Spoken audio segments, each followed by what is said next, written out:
Hello and welcome to the RedLeafCard, your home for Canadian soccer news and views. Today we're going to be previewing the 2024 Canadian Premier League playoffs and reviewing the regular season and news coming out of York United's coach Benjamin Mora getting an offer of one of the Liga MX teams, and also Toronto FC probably in a rebuilding of their team.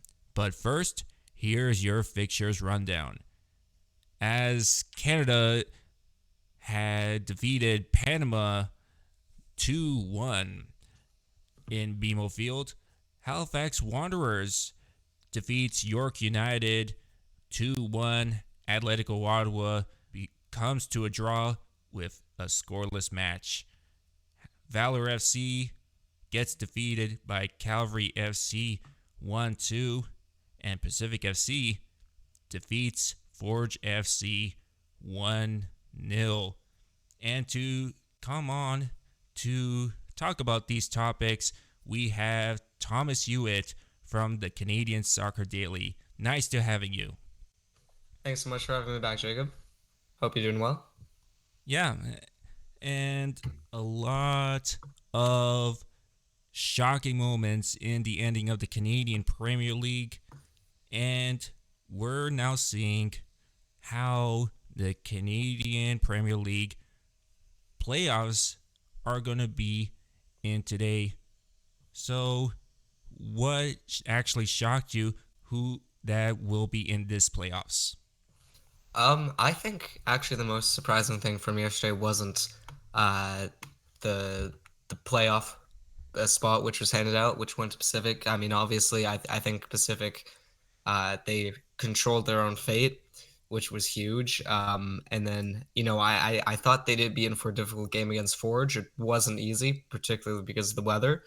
But what actually surprised me most was Tobias Warshawski scoring a brace to bring Cavalry past Ottawa, take second spot, and for Warshawski take the golden boot. I honestly wasn't expecting that. I didn't think he had it in him. Obviously, he got help from a penalty, but that penalty. So I think Cavalry definitely one of the biggest winners of the day. Yeah, as for Pacific being in the playoffs, I think it's really impressive that they got there. They had a very difficult year. I mean, it was not too long ago where they were fully in the mud, just unable to score. And now here they are. They've had their offense is alive thanks to guys like Moses Dyer coming in and Dario Zanata, who was ecstatic yesterday to bring his hometown club into the playoffs.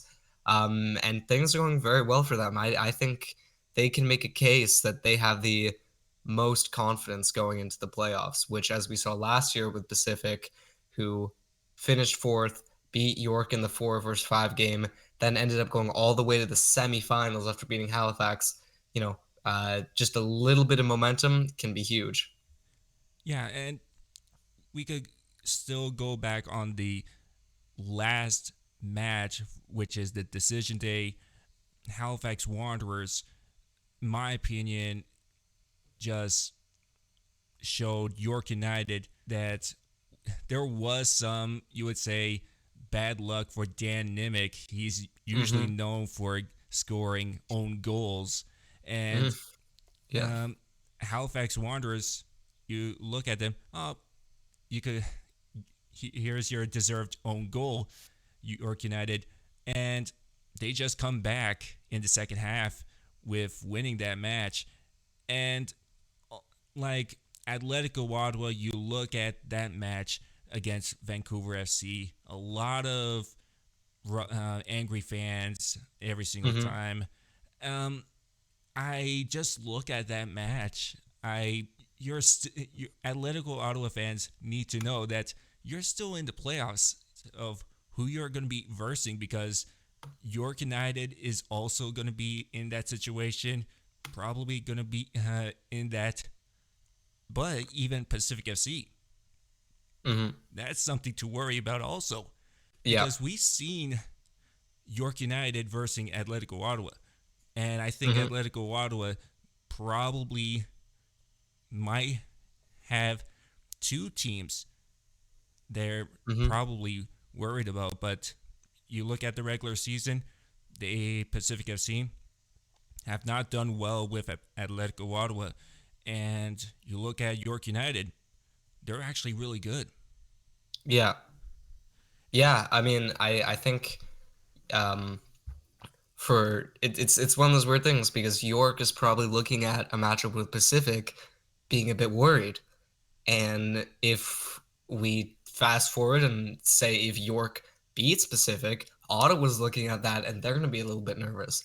I think there's definitely, while the table doesn't always show it, there's definitely a lot of parity in this league on any given day. I think anyone is capable of beating anyone.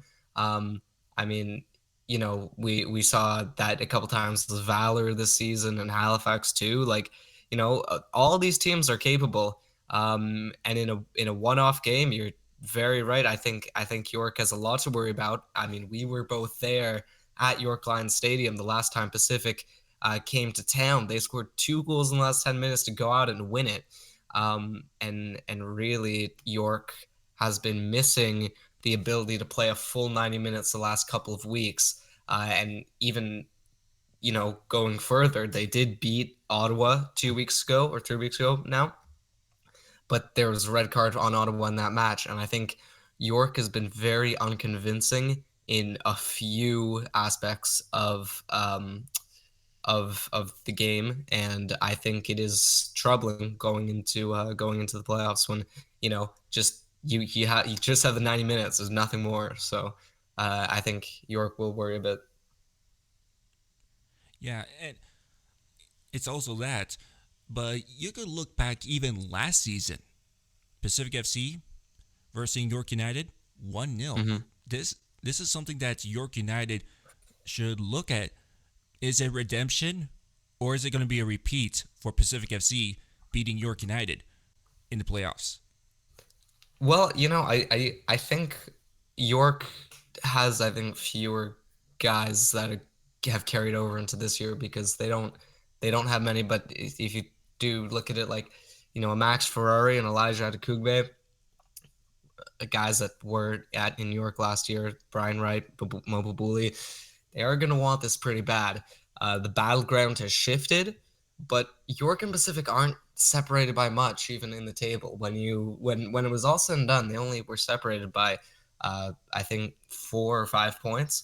So it's quite a good matchup. I think. I do think that Benjamin Mora, especially as someone who wasn't with York last year, isn't going to want them to be thinking too much about last year and trying to find redemption or revenge, because I think he's just going to want them to play as they would any game. At least based on the type of manager that he is, I don't think he's going to be stressing too much about that storyline, which is a pretty overarching storyline. I think is that this matchup happened last year, just on Vancouver Island. So it will be in the back of the mind of some players, and I think that would make a win for York more sweet. But I think that really can't be at the forefront of their minds. Yeah, and we all know Pacific FC is like the second team that has won the North Star Cup, aka the Hmm. North Star Shield, against Forge FC. But the other Hmm. other ones, Valor FC versus Calvary FC, showed some points of the fans that went viral with putting the Winnie the Pooh Hmm. against Calvary FC, and it showed do stupid things, win stupid prizes in that match. But oh man, Valor FC did actually do well in start, but Calvary FC showed that they're not to mess around. No, definitely not. I mean, I think also just to quickly touch on the Valor things, like the fans thing, I think that's completely unfair to the fans. They've had that banner up for every game against Calgary since 2021. I don't know why the club just was so insistent on it then, and especially on Fan Appreciation Day to restrict the fans because they also put out a statement saying that the club said they couldn't use their smoke or that they were using too much smoke, which they weren't because it was a customary amount that they usually do. So I think the club is being completely unfair on the fans and on Fan Appreciation Day. I really don't like that. But yeah, Cavalry. I mean, they are just a machine at this time of year, late in the regular season. We saw it last year. They won or they went undefeated in like 13 or something last year, if I'm remembering correctly. It's they're definitely a force to be reckoned with. I think yesterday they were maybe not totally in their zone for the first hour or so. Um, I mean, I think there's a lot of crosses where they could have done better. I think Ali Musi, he had a lot of chances, but he probably should have done a bit better in my opinion. It he he is more skilled than maybe some people might have seen. Yesterday he was carving through defenders, but just unable to find that last cross. I think there was definitely not as much an abundance of space to operate for a guy like Sergio Camargo. So I think, had Cavalry not been playing a very sound defensive team like Valor and a team that was completely fighting for their playoff lives, it could have gone differently. Um, I think Cavalry could have scored more goals, but Toby Borszewski saves the day. He's got his golden boot. I mean, he scored two fantastic goals, and I think his ability to take penalties really is underrated. He did miss one earlier this year, but that penalty was just incredible. No goalie is capable of saving that. It was just pure power. Um, Perfectly placed, and obviously his half volley was brilliant too. I mean, Warshevsky, the thing is with him is that he can do so many things. He can score in so many ways. He can score bicycle kicks, half volleys, tap ins, penalties, the whole lot, headers, everything. So that's what is going to make him so dangerous is that in any given situation, he is going to be right there and very capable of scoring. So I'm interested to see what he can do in the playoffs too, as Cavalry march on. Yeah, and also during the ending of the match, um, Phil DeSantos gets a red card. Yeah, yeah. I actually, because I was watching all four games at once, I was a bit confused when I saw that. But um, it's understandable. The emotions are running very high in that moment. So I I understand um, maybe why that how that could have happened.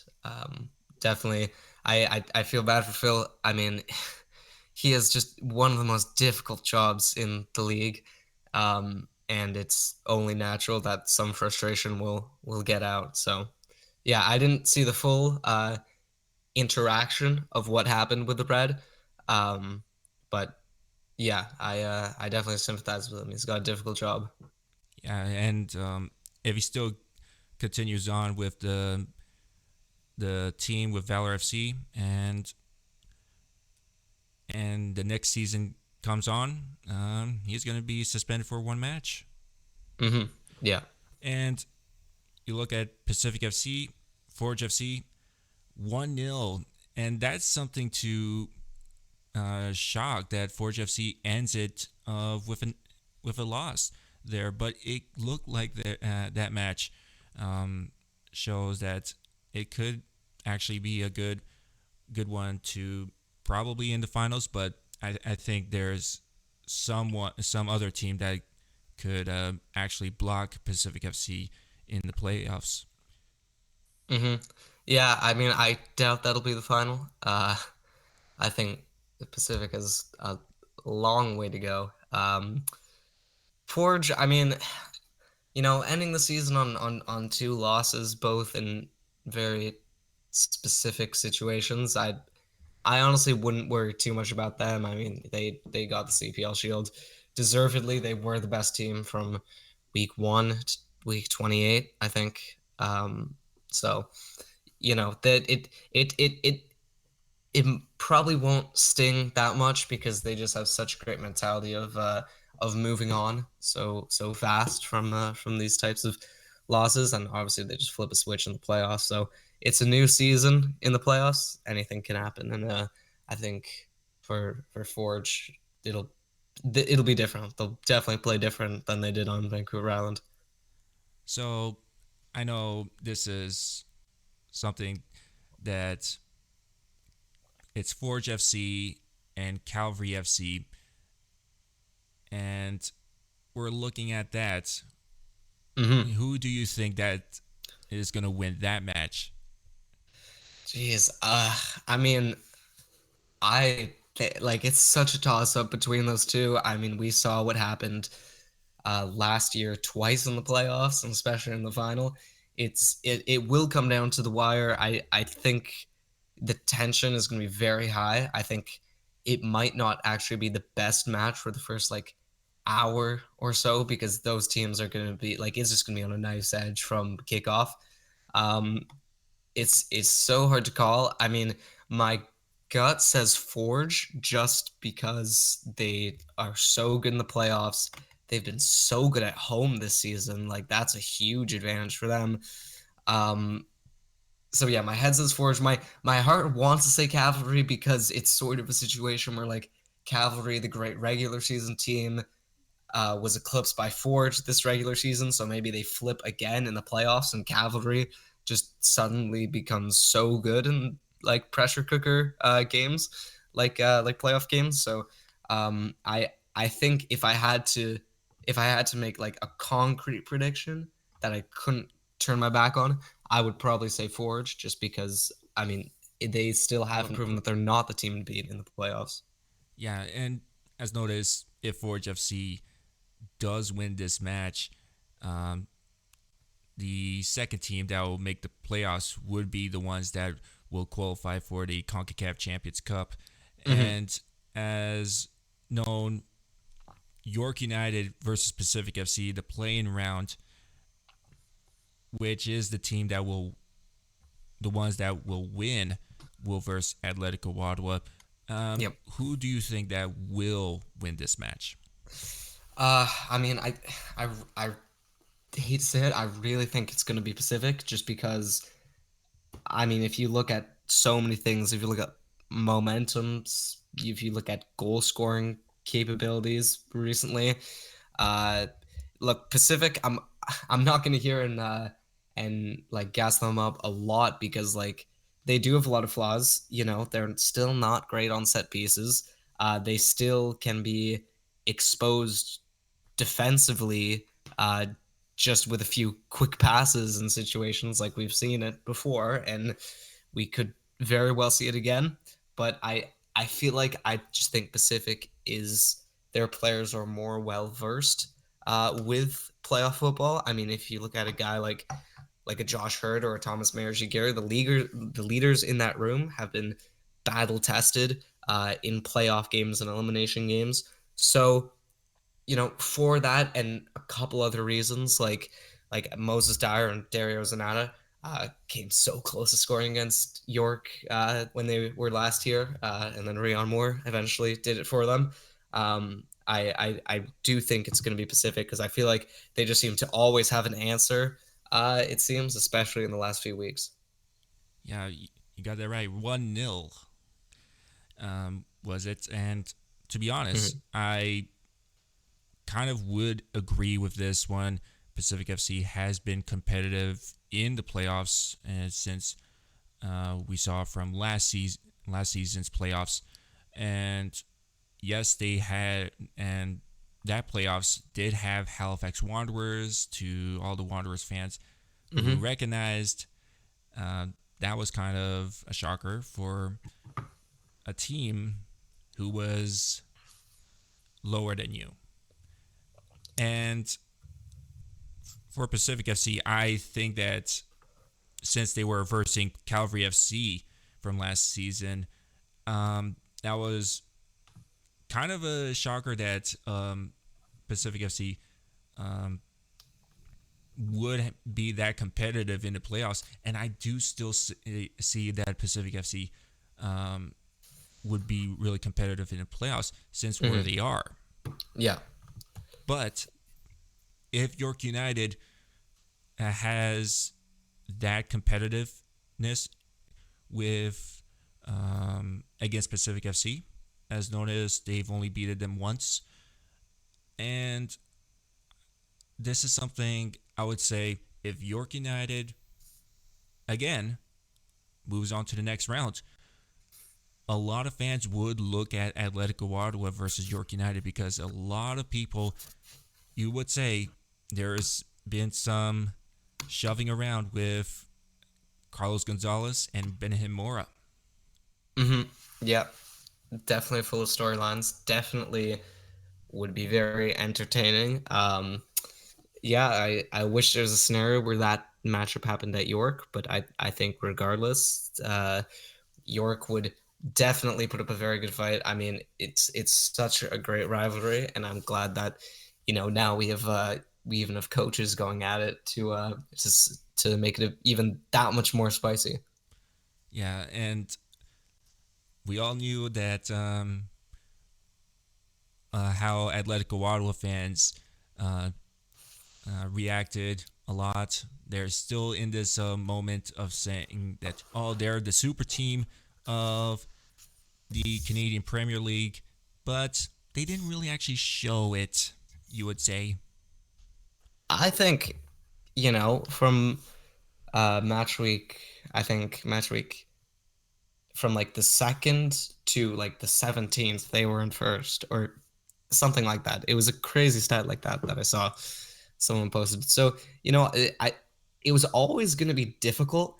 I thought they would be have this type of more inconsistency where they're drawing a lot and you don't really know what type of Ottawa you're going to get. I thought that was going to be more right at the start of the year, but instead we've gotten it more at the middle slash end of the year, which is interesting.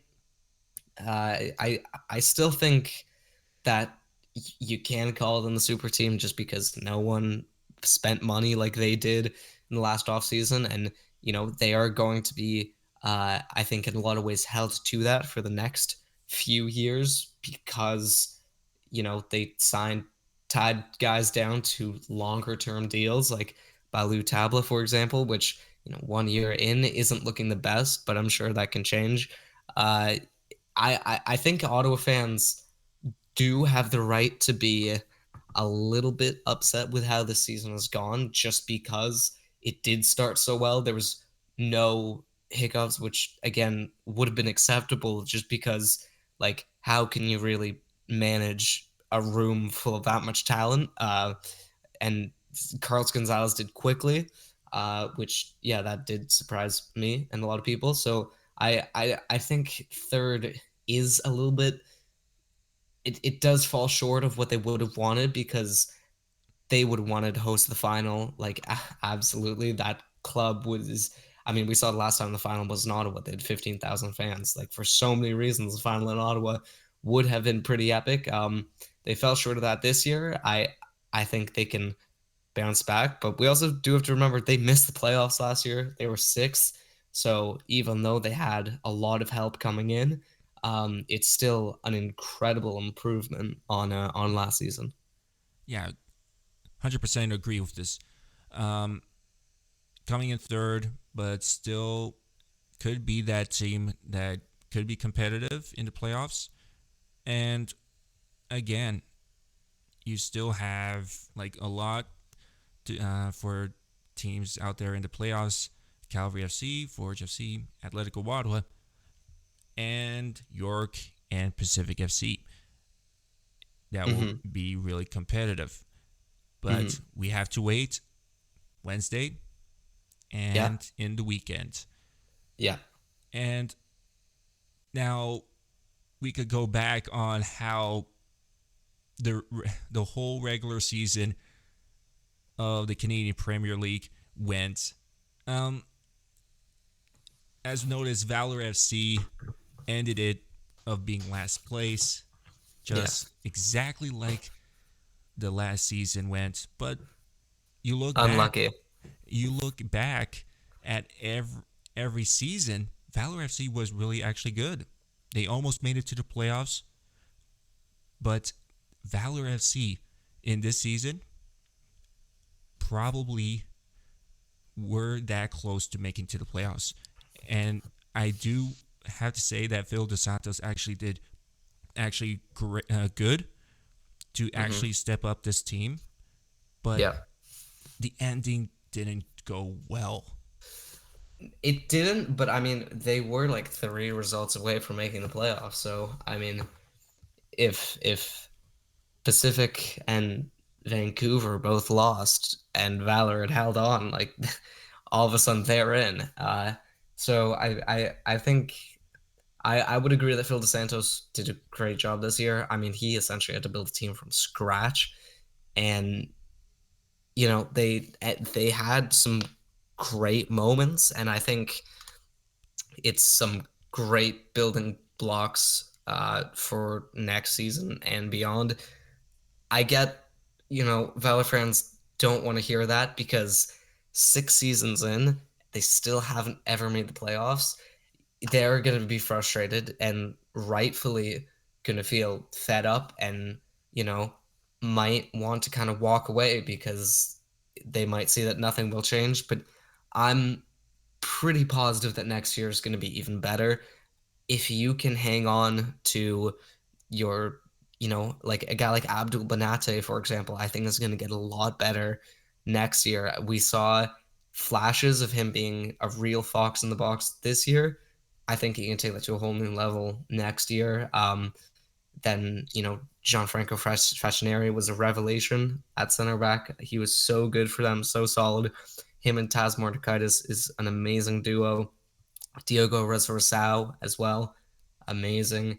Um, and I think Valor can definitely take a step forward next year with the learnings of this season. It was always going to be incredibly difficult this year, but it should be a lot less uh, than that for 2025. Yeah, and I could just think about it like if you go back to 2019, it's like this what if moment.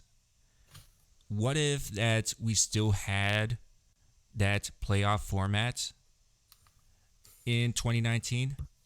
Yeah, that Valor was FC bad would have format. had their first appearance.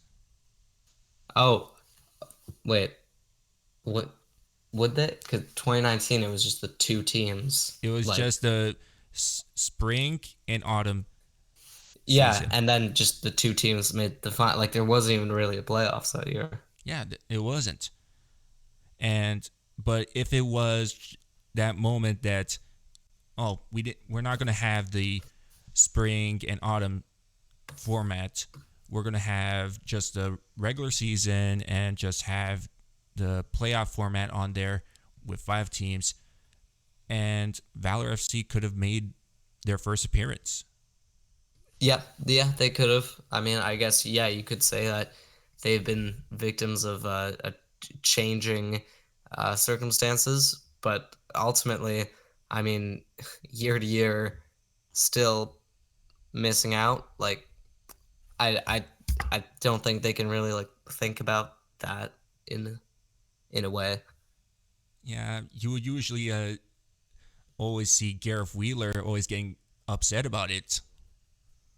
About what? Always, always getting upset that Valor FC always drawing games, not making to the playoffs, and that's his favorite team. I mean, I think everyone wants to see Valor make the playoffs because I I really don't think anyone is like opposed to them on any given day. Like they are very much the lovable losers of the CPL. So, if they make it, I think that would be a welcome a welcome change in the CPL environment. Yeah, I still want Valor FC to make the playoffs. I hope next season goes really well for them. And to the fans, I know your pain and the whole suffering of the that they don't make the playoffs, but you still have Vancouver FC alongside of you that didn't make the playoffs. But they still had. I know they were still that point that they could have actually made the playoffs, and I think that Vancouver FC could be actually still that competitive team for next season. And I think, what's your thoughts on Vancouver FC's this season? Uh, well, I mean, the first two games they outscored their opponents like 6-1 or something. And back then, I would like I literally remember watching that first Vancouver. It's like Vancouver versus Valor. I remember watching that first game of the season like it was yesterday. It is crazy how fast the season goes by. But I remember watching that thing like, geez, these guys are so good. Like they might actually be, the new major player in the CPL. I mean, they had a big offseason too. If it wasn't for Ottawa, more people would have been talking about Vancouver's offseason. Like they signed a whole array of BC born players like Paris G, David Norman Jr., Ben Fisk. Like these are all guys who know the CPL in and out and could have really made a difference to them. But a variety of things didn't go their way. I think some injuries were definitely difficult. Like having TJ Tahid out for most of the year is a tough pill to swallow because he was such a bright spot last year. A lot of their players did grow. James Cameron really turned into a fantastic player. And then I think when things started to maybe change was when they realized like they had to break up the Dyer and Diaz striker combo because it wasn't it was kind of running out like the hype around Vancouver just since they started not really being able to put on offensive clinics like at the start of the year. Uh, I mean, they bring in guys like Saluf, Ricci, Olivier Romans, all make a difference, but it wasn't enough. And then I think you know to lose that Derby dominance that they had for like 4 or 5 straight games and lose a couple of derbies to Pacific at the end of the year, just really difficult. Complete opposite of last season where they ended so strong. They were pretty poor at by the end of this year. I mean, they should have closed it out against Halifax. Could have beaten Valor. Definitely had the chance to beat Ottawa there. They had just found a way to finish. Um, yeah, 4 straight draws to end the year. It's like they just could not get over the line. And I think finding trying maybe a different goal scorer to look at alongside Diaz will probably be their main target for this offseason. Yeah, and you look at Vancouver, they're the mid of the season, they were in third spot. And Vancouver, and you look at all the other teams in the mid of the season, you're seeing Vancouver FC try to be that competitive team. And it looks like next season could be actually the point that, oh, this is a team that should look at. Vancouver. Yeah, Vancouver FC. They were Yeah, third in this mid of the season, and it looks like maybe next season there could be one of the contenders for playoffs. yeah. I think that they'll. Well, I mean, like I don't know, like it's tough because when you really when you boil it like down to the core of it, it's like all the CPL teams are capable of playoffs. Like they're all good, um, and I think next year it could be even a better race than this year, just because Valor will grow as a group, Vancouver will mature even more. Pacific will inevitably still be in the race. Halifax will probably retool, and the last time they did a significant retool, ahead of the 2023 season. It went pretty well for them. So I would definitely highlight Vancouver as a team that will challenge it because they are pesky, especially right at the end of the year. They've been a pesky team. I don't think anyone particularly wants to play them. Although, to be fair, they do have a lot of issues at home at Wilby Community Park. It's definitely not the fortress they'd want it to be. Yeah, and we could go to Halifax Wanderers. Thought they were going to be the last place team in the ending of the season, but they beat York United to make it to fifth spot. Actually, you would say sixth spot. My bad. There. Yeah. I'm thinking about Pacific Yeah, FC. old format. Um, yeah. I mean, what to say about Halifax? Like that season just went off the rails so quickly for them. I really don't understand. They got on paper, they addressed their needs. They kept a lot of the same group as last year.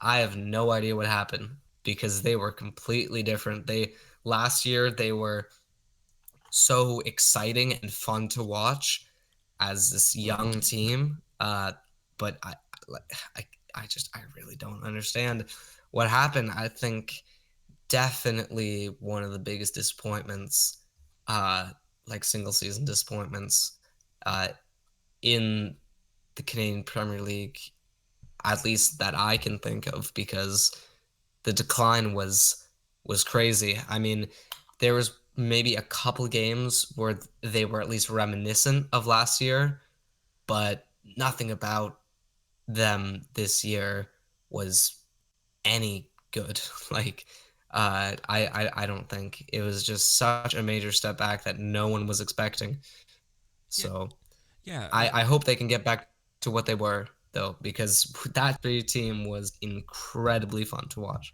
yeah. And look, you look at Halifax Wanderers, their whole season. You look at 7-6, 7-7, 7-8, 8-8, all the way. The only place that the highest position they went for this season is just six, twice.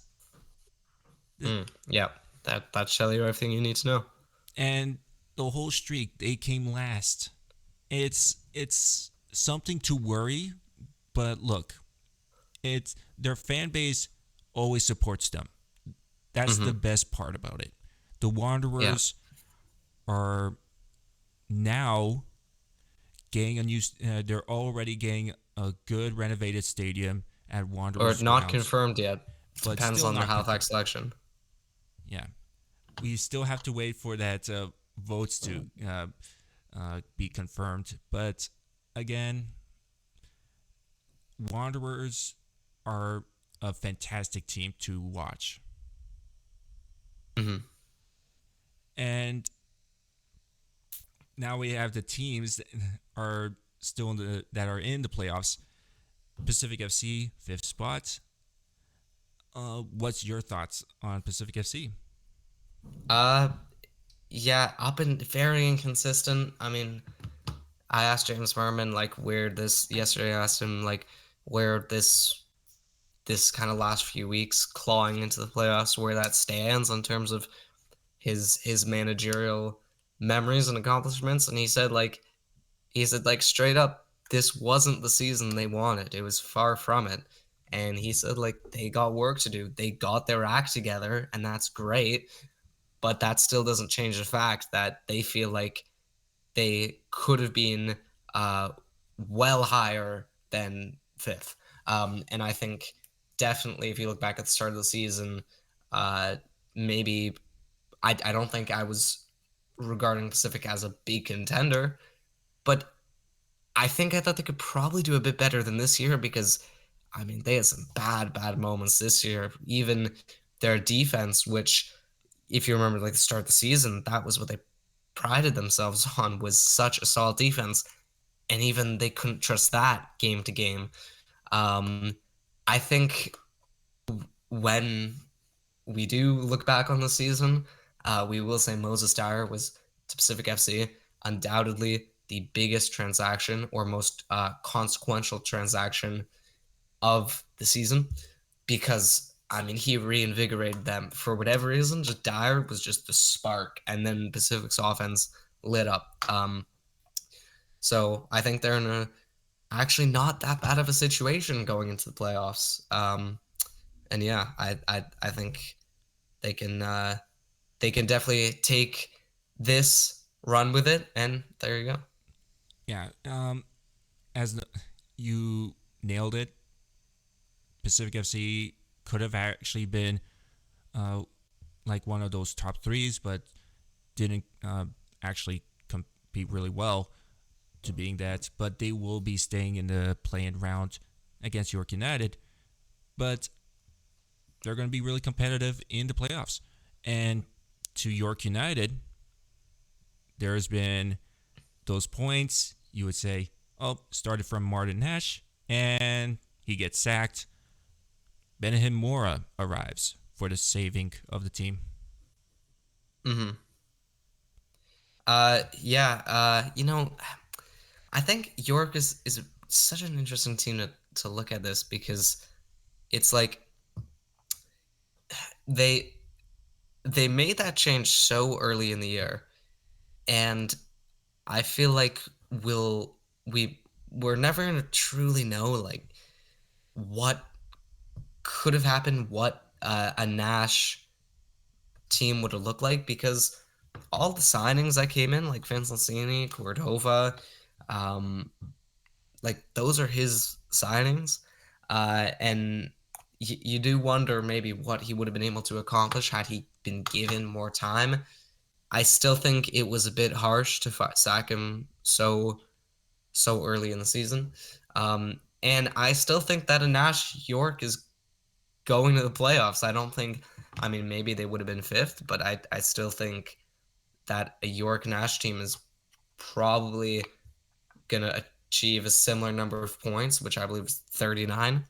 So I still think that would be a similar number of points and probably and yeah, and still make the playoffs. So that was definitely a big change where in the short term it significantly improved their season. I mean, the new manager bounced under Benjamin Mora. It was immediate and it was insane to watch. But down the line, have many things really changed? I don't know if you can really say that they fully have because York has been pretty unconvincing the last few weeks. So I think they definitely, uh, Saturday to Wednesday isn't the toughest of turnarounds, but regardless, something needs to happen and now because they need to get their act together for the playoffs.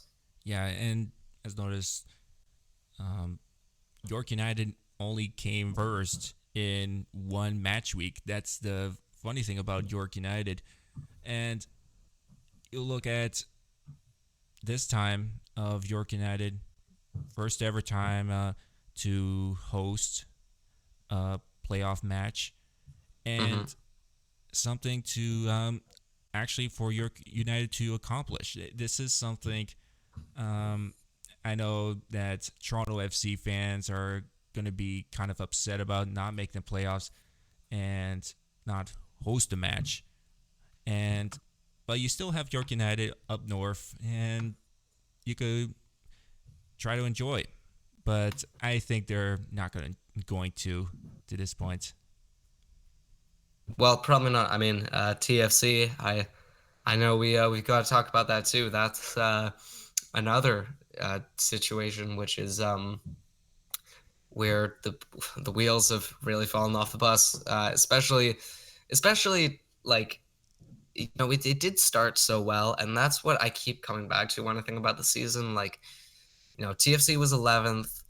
They were occupying a wild card position for a lot of the year, and why it all crumbled, it's strange. It's really weird because they were just one of the most exciting teams in MLS at the start of the year. I mean, you had the Italians finally like showing up. It seemed like John Herdman had, gotten them to change, especially Insigne. And then it just went down so fast. It was weird. It just happened. And I guess maybe we shouldn't be surprised that it happened. Now we're at kind of the same point as we were a year ago, which was we're gonna have like 4 months of Insigne's and Bernadeschi's future being up in the air, and just a whole array of the same things that and same news by expect of a dysfunctional club.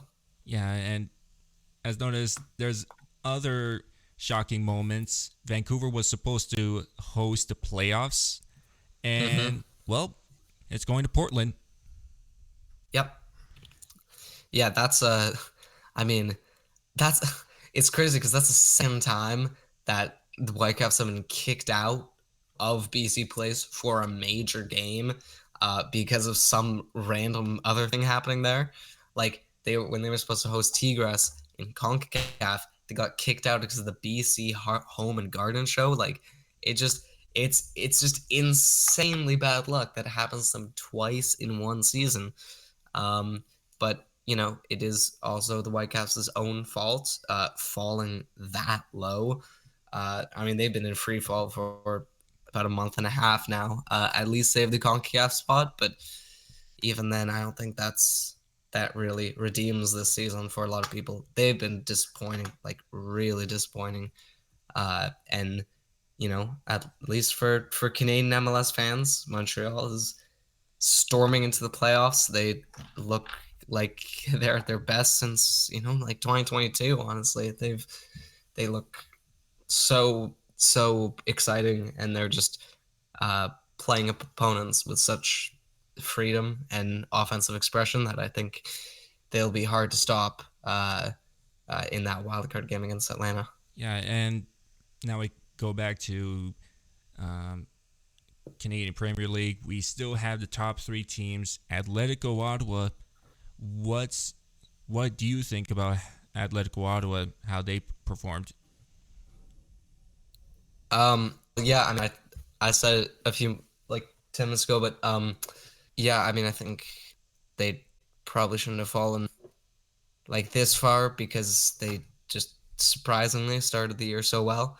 Uh, and double disappointment on the final day actually because Del Campo didn't get the golden boot after all. He had a weird year because he scored like half of his goals within the span of a month and a half, and then was just like completely cold for the rest of the season. So that's maybe not something to be too proud about, but I think definitely just the start of the super team experiment. Guys like your Debriens, your Aparicios, your Tablas, your Twardex, Sissoko's, DeSantos's, they're all gonna be in Ottawa. And Didic, obviously, he was amazing this year. Uh, you're gonna have them for the foreseeable future. So I think that it's just more to improve upon. So eventually, when they do get second or first, which it's hard to believe that they won't at some point in this super team era, it'll probably make it more sweeter or more sweet. Okay.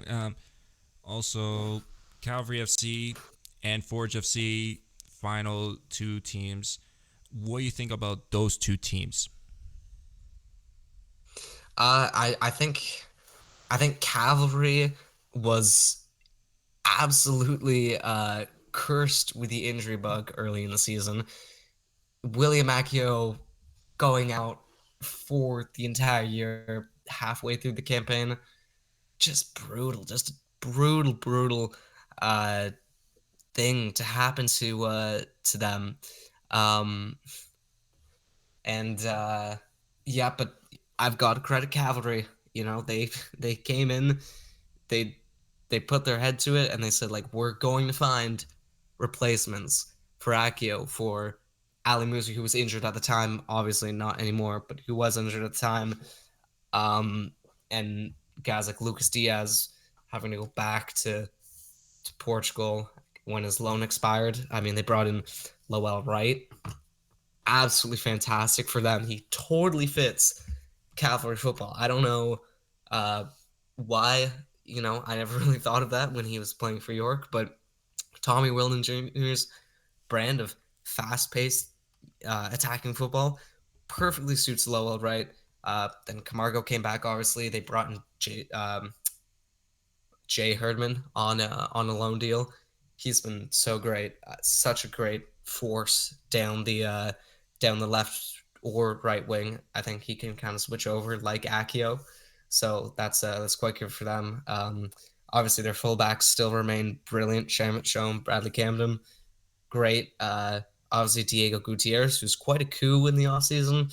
Maybe not used as much as we thought, but he was still very solid for them. And I think Cavalry definitely is still on the way up. Probably would have finished first in the regular season had it not been for some of those injuries. Um, but then again, some of those injuries not happening might mean that they didn't feel the need to bring in some of these other new attackers, and that's worked out pretty well for them. So I think they'll be happy with a second place finish. And we'll see what happens in the playoffs. As for their opponent in the playoffs, Forge, I honestly did not think this season was going to go so well for them because I was looking at the offseason. Sissoko out the door, Manjikar James out the door, Wubens Pasillas out the door, Tristan Henry, that saga, like bringing down the entire organization. I thought that was going to have a way bigger effect on the locker room and the dynamic of Bobby Spuriotis's control over the locker room. But, everyone in that locker room is full on professional. I shouldn't be like, no one should be surprised that they handled that situation so well. Obviously, goalkeeping wise, did not skip a beat. Kalongo and Claylat, insane duo, just so good. Such just great shot stoppers. I think Claylat will probably get the nod for the playoffs just because he's played a bit more, thanks to a couple of Kalongo injuries. Toward the end of the season since August, he's been a bit in and out of the squad. Um, I think Forge. You could probably say that if Kwesi Poku wasn't transferred out, then they'd maybe have a few more points than they would now, just because if you look at maybe the day they lifted the shield against Ottawa, maybe they take something from that. It's those little things, but ultimately, there's no point in worrying about that too much because they still score at free will. Uh, Badibang has been just continuing to extend his highlight reel. For his first full season in the CPL, it was brilliant, lived up to the expectations. Borges, great. I think that midfield is been just the absolute best in the CPL. I mean, I've tried playing around with trying to create a CPL best 11, and the midfield's basically all Forge. Becker, just he ages like fine wine. I really don't think we've seen. I don't think we've been close to seeing the end of Kyle Becker. Alessandro Hoshab quietly one of the best players week in week out in the CPL this season. Um, and same with the man just behind him, Alex Ashinio Johnson at center back. The other midfielder though, Noah Jensen, just ties it all together so perfectly. I mean, Noah's like he's been underrated for some time, and I'm glad that he is getting his flowers from fans and Bobby Spiniotis putting that confidence in him. And he's scored a few goals from it too, so very happy for him. And I think Forge is, can definitely count themselves as serious contenders again for a fifth North Star Cup. Yeah, and now we all see now to going back to York, we would say a lot of news coming in that possible coming back to Liga MX for Benjamin Mora. Mm-hmm. Yeah, I mean, it's been a couple weeks since that news broke. Like I I mean, I don't know what to think of it. I've had a feeling for a while that it was always gonna be a pretty his tenure in York was always going to be relatively quick unless York makes CONCACAF, which is still a possibility. Um, it's great for him if he gets that because as he said, his having other teams, very big teams, look at you even in much smaller leagues and say that that is a very competent coach. That's what we want. That's very reassuring as manager, I'm sure.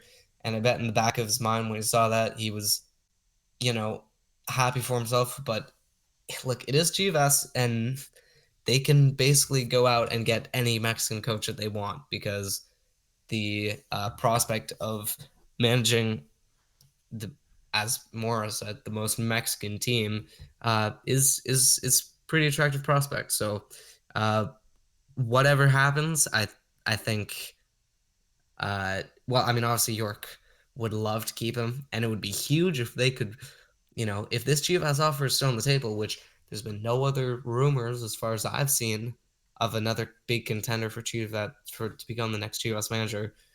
So if York could say that they pried Benjamin Mora away from a club of that size and stature, it would be quite something. But I think we're still in the midst of the CPL, so maybe it's thinking a bit too far ahead.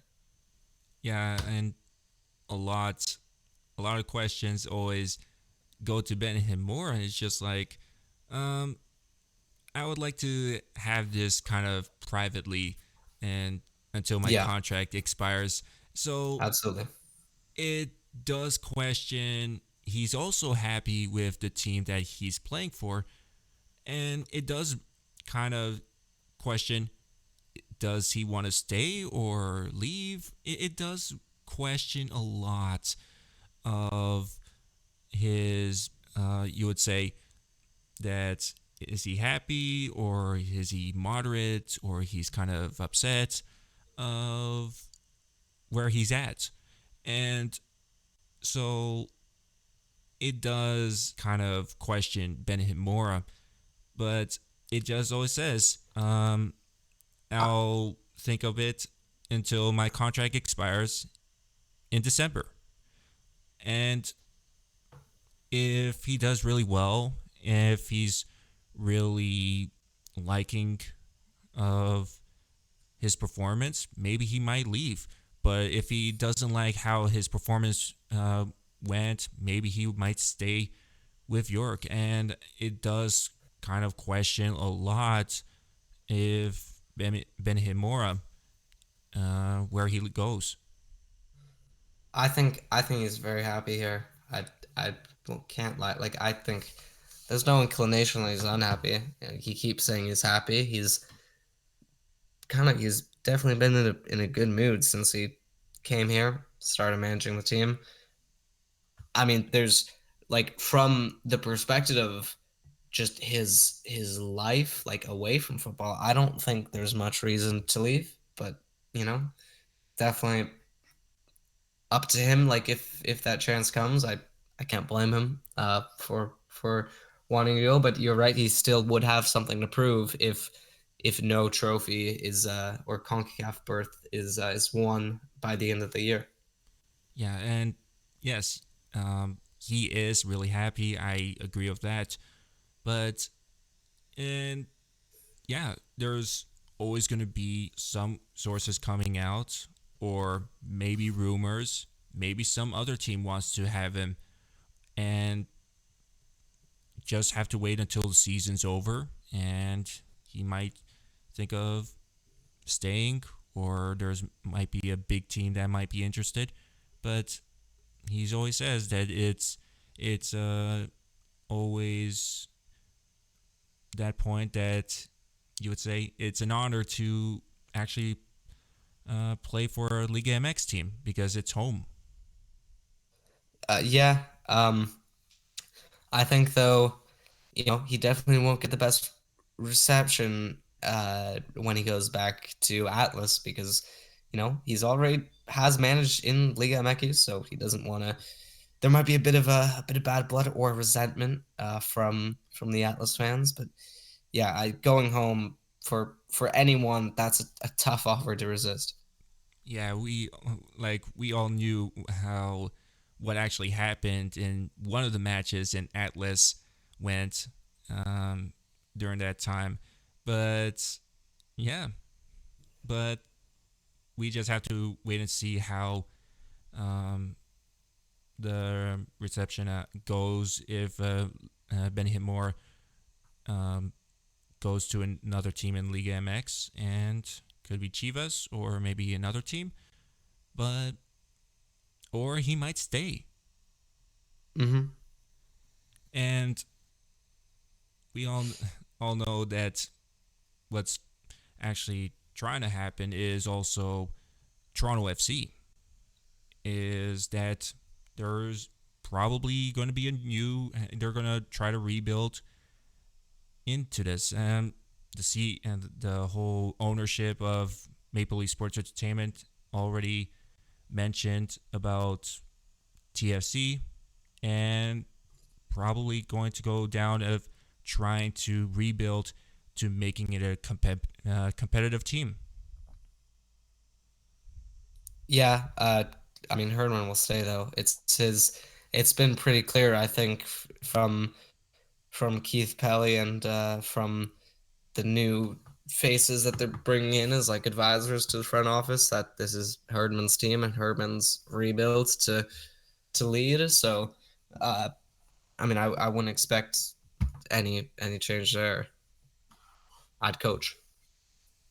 Yeah, and we all know that Toronto FC was supposed to be this uh, team that was kind of like this whole shocking moment that they could have actually lost to a Canadian Premier League team, like for example Club de Foot Montreal, that kind of suffered from their their fan base.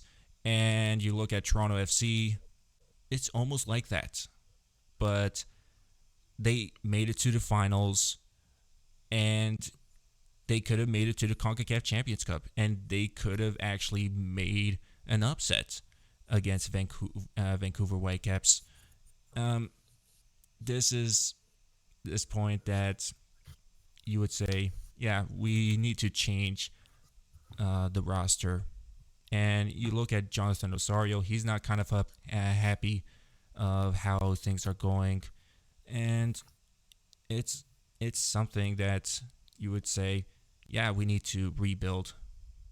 Yeah, I think I mean TFC is in such a tough situation because like 4 years now where they've been on the decline and then a little bit up this year. And John Herdman said, we have to remember there it wasn't an improvement, but it just ended so bad. There were so many bad moments. So I think when they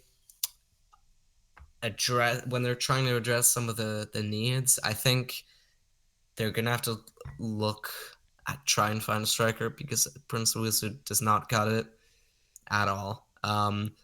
I mean, they need new wingers because they have no depth behind Lorenzo Insigne. That's their own fault because they traded away Jacob Schaffelberg and Jaquil Marshall-Ruddy, and the latter of whom's now in the playoffs with CF Montreal. So it definitely is coming back to bite them a little bit, I think.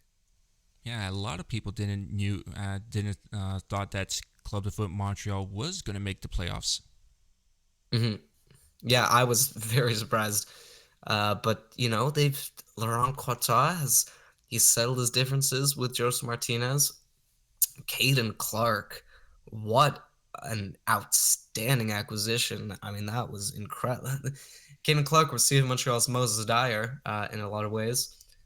Jules Anthony Vilsain has been a great contributor for them, and they're in good form, and especially since the wild card's a one-off as opposed to the weird MLS best of three nonsense in the first round. I think they've got at least a very good chance because I don't think Atlanta United is that great.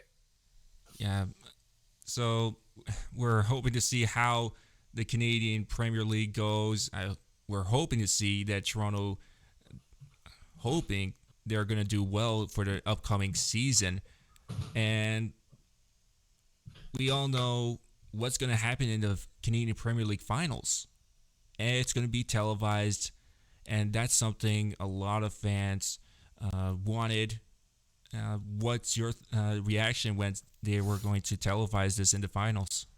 It's brilliant. It's brilliant. It's been needed for so long, and it's reassuring that these huge companies are are recognizing the amazing league that is the CPL, and to showcase the marquee game, as well as the awards. I think that's important too. So, people who have never watched a CPL flip on CBC, and they now learn who the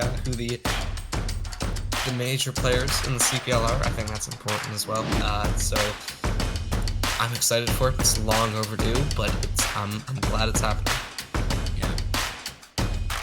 And that's full time of the Red Leaf Card. I'm your host, Jacob, subbing out.